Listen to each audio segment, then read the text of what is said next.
My whole goal is to have the pop culture world and the fine art world be just one world that we all live under. Like when I first was offered basically a gig, I was still in Toronto at the time, I was offered just to be part of a group show there, and they basically told us like this is a high art gallery. Not necessarily you're gonna have to step it up, but like you understand that what you're doing is very different than what our clientele is used to. So just, you know, have that in your belt when you're painting the piece for the show, which is something I'd never had to deal with at the time. I'd never gotten that disclaimer. The audience is key, like who this appeals to is key, but I'd always ever done work that appealed to me. That was kind of a shock. Like at first you take it as an insult, like, what do you mean my stuff's lowbrow and not highbrow? But you get what they mean in that, you know, you can't keep painting, you know, like Superman. So with my work I try and make it ambiguous. I try and make it, somebody can look at it and appreciate it on a pop culture level, but they can also look at it as a beautiful piece of art. They can look at it as like that's a well done painting. People will say, you know, pop culture art is just fan art. But every art is fan art. If you paint landscapes, it's because you're obsessed with landscapes. Back in the day, back in the Renaissance, people would paint pictures of Christ because that was your everyday, was that sort of existence. Like, you're not going to paint peasants, you're going to paint rich people, you're going to paint palaces, you're going to paint landscapes, you're going to paint history books.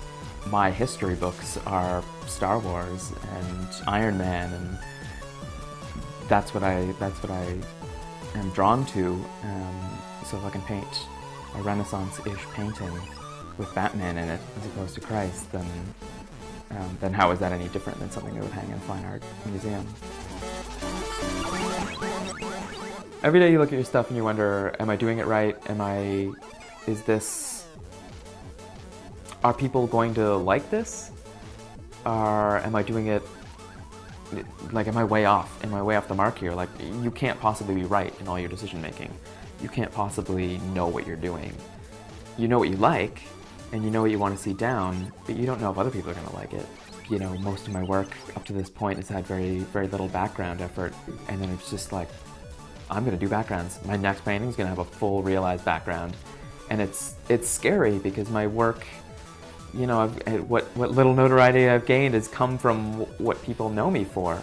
And it's scary to sort of all of a sudden be like, oh, you know me for this other thing. Well, check out this completely different thing. So it's scary, but it's exciting, because what if it's better? And that's I guess what you're in it for. You're in it for that. You want your next painting to be your best painting you've ever done. And that's what excites me. I'm Bennett Slater, and I'm a painter.